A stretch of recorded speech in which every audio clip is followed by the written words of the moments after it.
Olá, meus amados, bom dia, paz do Senhor. Hoje nós vamos ler mais um capítulo do livro de Atos dos Apóstolos e vai ser o capítulo 19, tá certo? É você que ainda não se inscreveu nesse canal, se inscreva.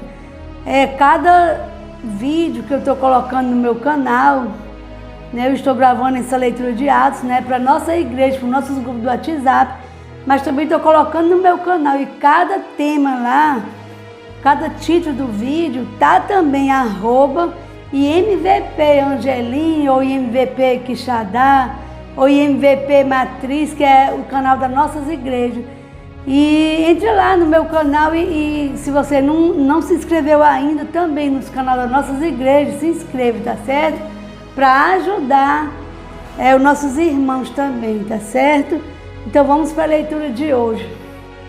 Diz assim: a terceira viagem missionária de Paulo. Paulo prega o evangelho em Éfeso. Tumulto excitado por Demétrio.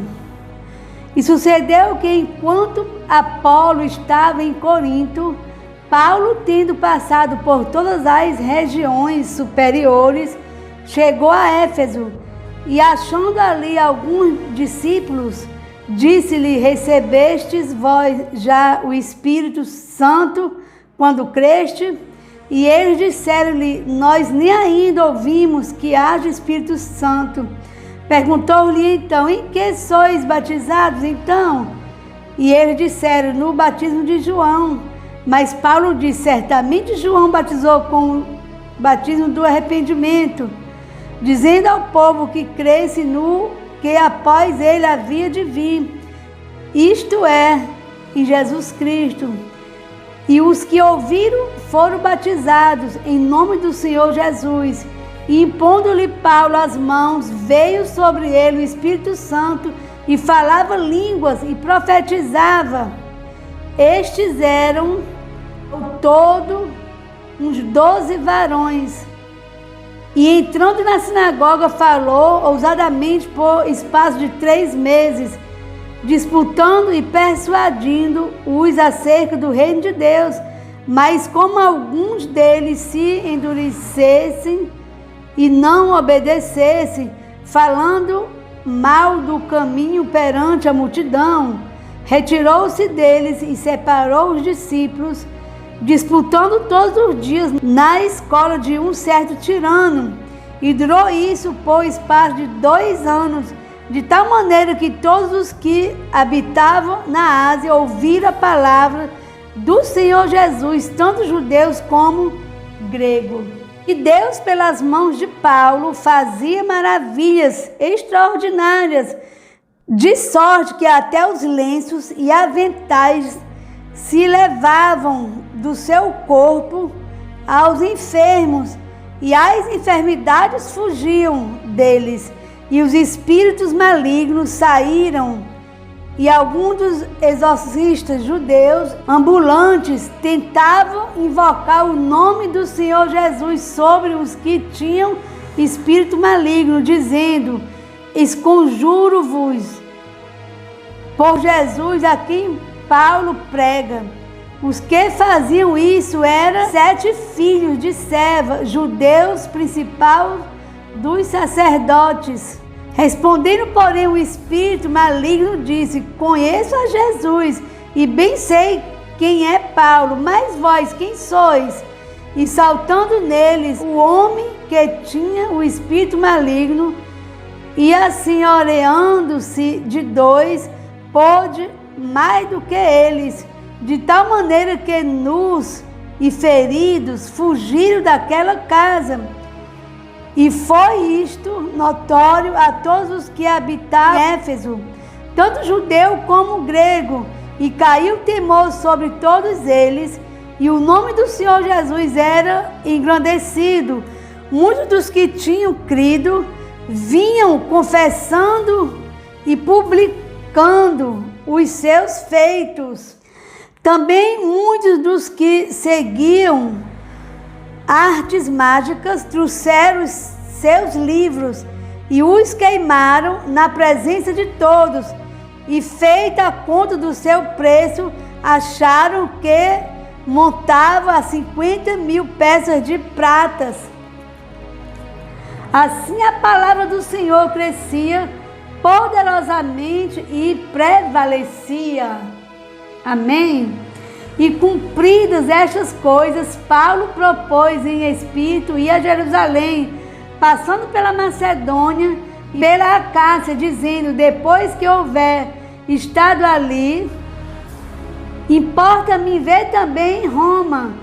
E enviando a Macedônia 2 daqueles que o serviu, Timóteo e Erasto, ficou ele por algum tempo na Ásia.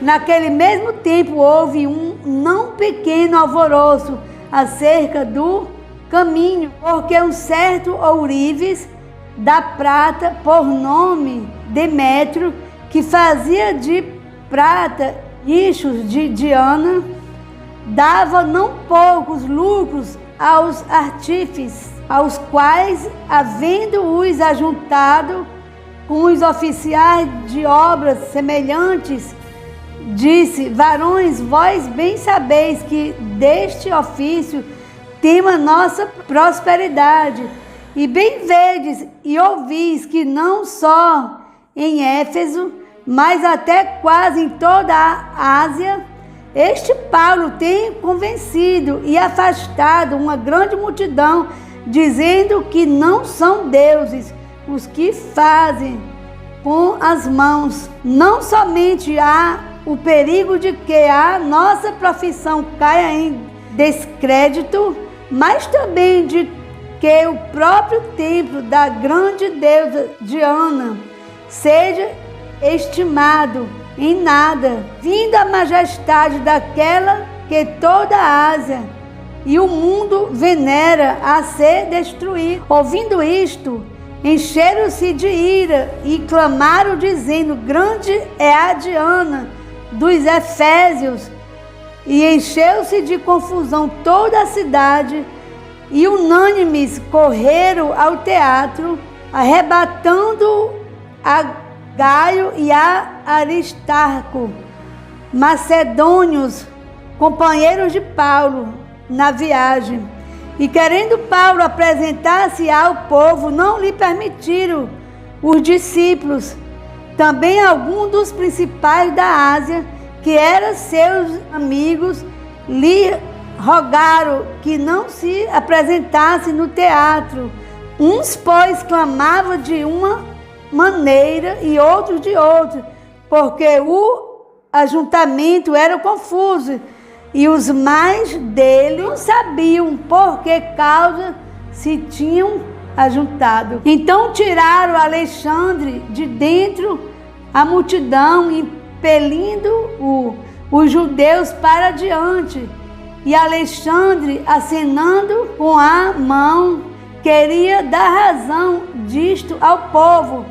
Mas quando conheceram que era judeu, todos unanimemente levantaram a voz, clamando por espaço de quase 2 horas: grande é a Diana dos Efésios.